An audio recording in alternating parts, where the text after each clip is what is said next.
Deixe de ser trouxa, elas sempre se aproveitam de homem bonzinho. Até quando vai ficar se humilhando por ela? É por isso que a mina não te respeita. Fuja de mulher que só quer um pai para o filho do outro. Como não se apegar e parar de ser fraco.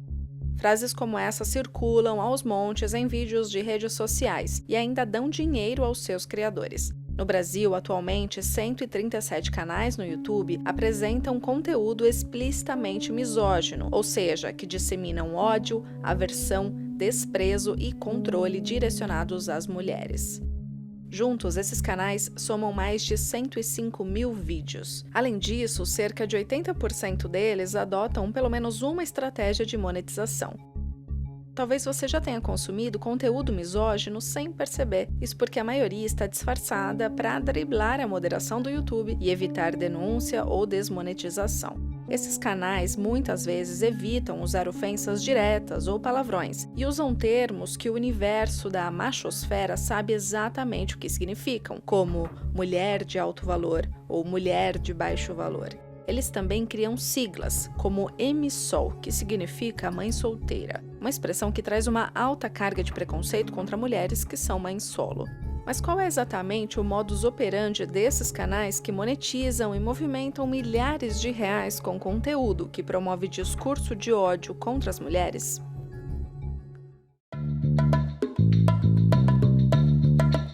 Está no ar o DW Revista, o podcast semanal da redação brasileira da DW em Bonn, na Alemanha. Eu sou Fernanda Azzolini e no episódio de hoje eu conto com a participação da repórter da DW, Luísa Palermo.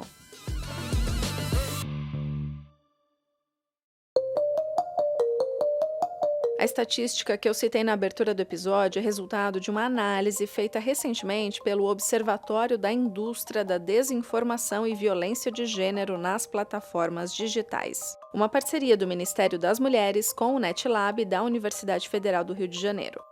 O objetivo da pesquisa foi mapear e analisar a produção e disseminação de discursos misóginos e da chamada machosfera no YouTube, assim como as estratégias de monetização de quem produz esse tipo de conteúdo. A busca por expressões e canais problemáticos no YouTube levou a equipe a 76 mil vídeos de quase 8 mil canais brasileiros. Juntos, os vídeos somam mais de 4 bilhões de visualizações e 23 milhões de comentários. O conteúdo foi inicialmente analisado por meio de técnicas computacionais e depois passou por um refinamento com o uso de inteligência artificial e aprendizado de máquina. Os 601 canais resultantes foram então para análise qualitativa. A análise confirmou a existência de conteúdos misóginos em pelo menos 137 canais do YouTube. De diferentes maneiras, os vídeos defendem que as mulheres precisam ser controladas e argumentam que é possível exercer esse controle tanto no nível individual quanto no familiar e no social. Por exemplo, limitando comportamentos e a atuação das mulheres na política ou no ativismo. Luísa, obrigada por participar do DW Revista. Você fez uma pesquisa extensa sobre o tema e várias entrevistas.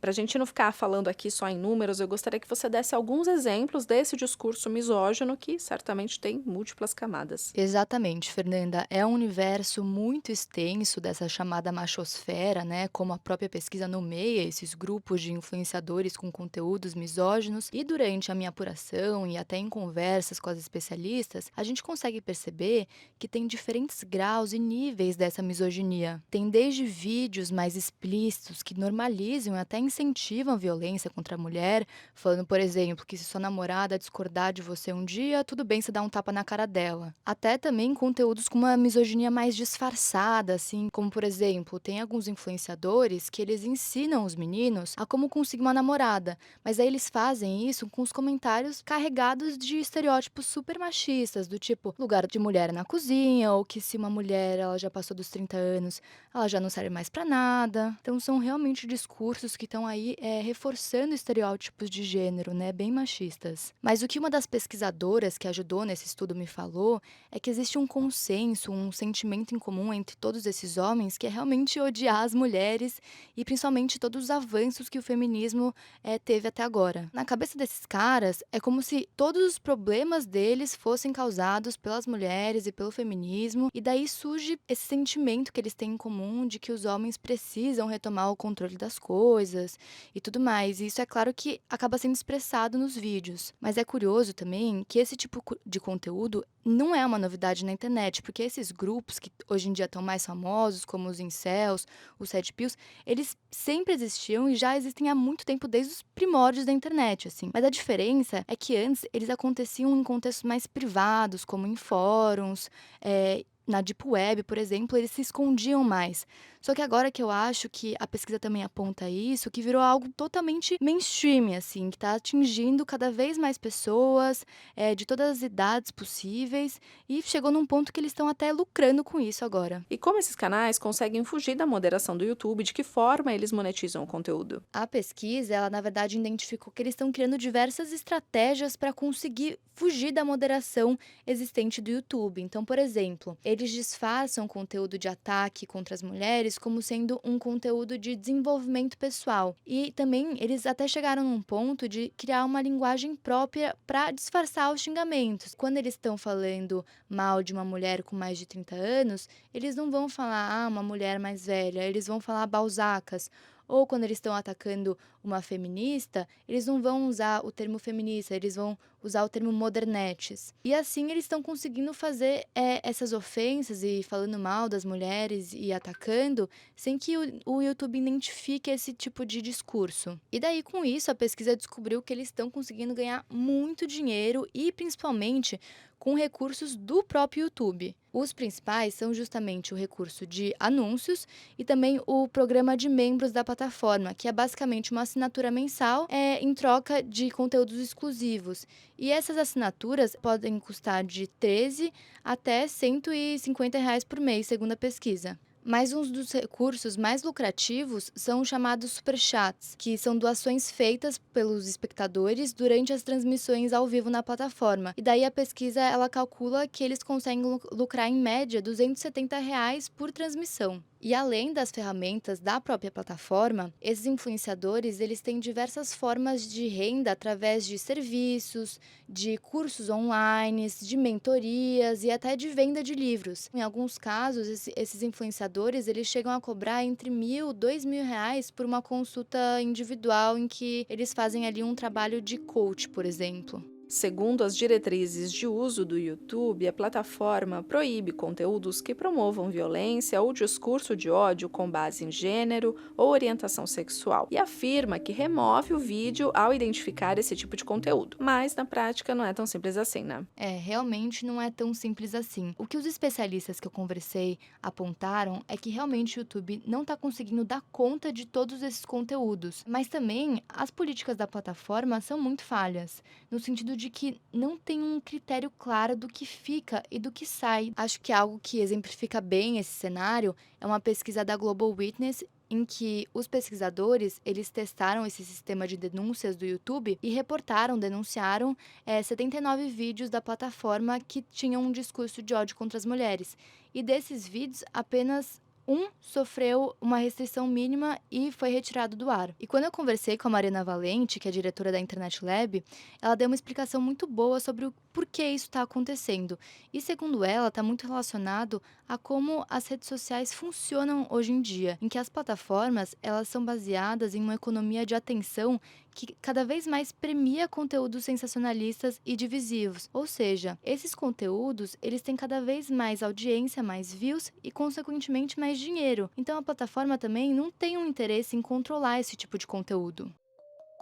A nossa equipe entrou em contato com a assessoria do YouTube, que se manifestou afirmando ter um compromisso contínuo com uma internet mais segura, reforçando que canais precisam seguir suas políticas para gerar receita, incluindo regras de monetização, direitos autorais e diretrizes da comunidade. Segundo o comunicado, a plataforma também adota medidas de apoio, como exibir painéis informativos sobre o canal 180 em buscas relacionadas à violência contra a mulher, além de promover iniciativas de conscientização como cartilhas, eventos e playlists temáticas. Bom, mas a história da blogueira Lola Aronovitch é bem emblemática, porque além de anos de ataques misóginos no ambiente digital, ela descobriu que estava banida do YouTube apesar de nunca ter publicado vídeos na plataforma. A Lola, ela tem um canal que virou referência, assim, no movimento feminista no Brasil, e desde a primeira publicação dela, lá em 2008, ela vem sofrendo constantemente diversas formas de ataques e ameaças super sérias. E durante a nossa conversa, ela me contou que alguns anos atrás ela tentou criar um canal no YouTube, porque o blog dela já fazia muito sucesso e ela imaginava que poderia ganhar lá uma renda extra, né? Mas, quando ela foi se registrar, ela percebeu que estava banida da plataforma. E, obviamente, aquilo veio como um choque, porque ela nunca nem interagia na plataforma, nunca comentava em nada. E daí ela foi ligando os pontos, tentando entender o porquê daquilo. E daí ela concluiu que esses grupos masculinistas estavam usando o nome dela para fazer comentários ofensivos na plataforma até que ela fosse banida. Ela não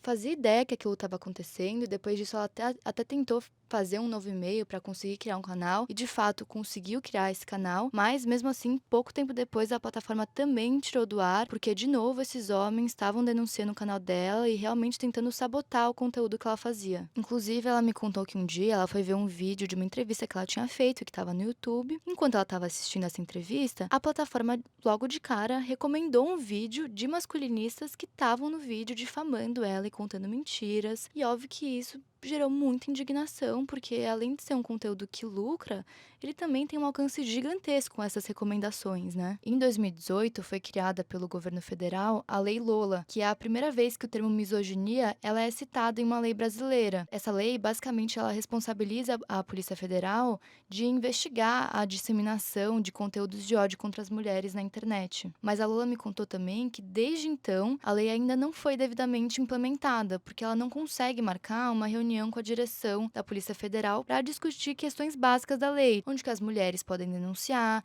em que casos essa lei é aplicada. Então, até hoje, a lei não é devidamente aplicada. Para se ter uma ideia, segundo a Central Nacional de Denúncias de Crimes Cibernéticos da Associação SaferNet, o número de denúncias de misoginia online no Brasil saltou de 961 em 2017 para mais de 28 mil em 2022. Luiz, esse estudo estabeleceu alguma relação direta entre o crescimento desses discursos com o aumento da violência contra a mulher? Não, o estudo ele não confirma que existe uma relação direta, até porque, segundo a pesquisadora que eu conversei, seria necessária uma outra pesquisa muito mais profunda e focada em cada caso de violência contra a mulher para ver se de fato teve uma influência ali da internet. Mas, mesmo assim, eu conversei com a ministra das Mulheres, a Cida Gonçalves, que confirmou para mim que sim, que esse aumento de conteúdos misóginos está tendo um impacto direto no aumento de violência contra a mulher e casos de feminicídio no Brasil inteiro. E não é à toa que a gente até cita na matéria que justamente no mesmo período teve tanto um boom desses conteúdos, quanto também um aumento nos casos de feminicídio. O que a ministra me explicou é que isso acontece porque esses tipos de conteúdo, eles ajudam a normalizar certos comportamentos fora do universo digital. E hoje em dia, basicamente qualquer pessoa que tem acesso à internet pode encontrar esses vídeos. Então, com isso, muitos adolescentes, muitas crianças, por exemplo, entram em contato com esses vídeos e vão aí normalizando desde cedo esses conteúdos até virar múltiplas formas de violência na vida real. E os especialistas com os quais você conversou falaram sobre os caminhos para combater o discurso misógino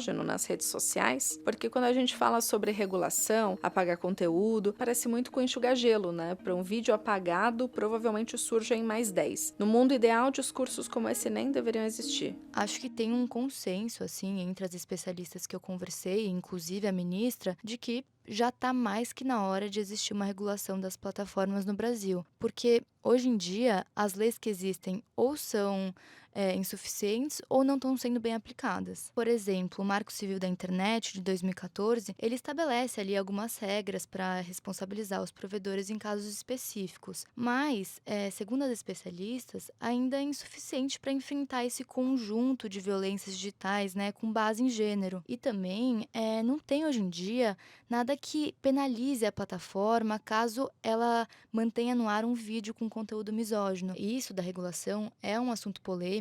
Inclusive, quando eu estava apurando a pauta, eu resolvi ali entrar em alguns fóruns de masculinistas para ver o que esses homens estavam comentando sobre essa pesquisa do governo federal. E lá nos comentários, entre vários xingamentos contra as mulheres e muito ódio, eu também encontrei alguns homens falando que era um absurdo tirar do ar esses vídeos, que era uma forma de censura e que eles só estavam utilizando a liberdade de expressão deles. E eu achei isso um ponto importante e resolvi questionar isso para as especialistas que eu conversei. Eu acho que a Mariana Valente, ela falou algo que foi bem legal, assim. Para ela, discutir uma regulação não é sinônimo de censura, mas sim de estabelecer certo limite para discursos que eles ultrapassam a liberdade de expressão e incitam o ódio e a violência contra as mulheres. E você naturalizar esse tipo de conteúdo parte do pressuposto que não tem impacto nenhum na sociedade, não tem efeitos na vida real e na vida dessas mulheres. Mas eu acho importante ressaltar também que a própria pesquisa fala disso, que a regulação das plataformas, ela não é o único caminho para resolver esse problema que é tão complexo, né? É necessário basicamente um conjunto de políticas públicas mesmo que envolvam diferentes áreas como educação, saúde, segurança, justiça, para tentar enfrentar esse problema de forma estruturada. Eu acho que através da reportagem dá para perceber que é um problema que tem que ser colocado como pauta, como uma prioridade, tanto pelo governo quanto pelas plataformas, porque senão ele não vai ser resolvido e cada vez mais esses conteúdos vão se espalhar e isso vai continuar acontecendo. Obrigada, Luísa Palermo, pela participação, e a edição desta semana do DW Revista fica por aqui. Lembrando que o podcast pode ser acessado por meio de plataformas como Spotify, onde basta procurar pela playlist DW Revista. Além disso, tem na Deezer, iTunes, Google Home e Alexa. A produção, apresentação e edição técnica são minhas, Fernanda Zolini, edição final e coordenação de Luísa Frei. Obrigada por acompanhar a gente e até semana que vem.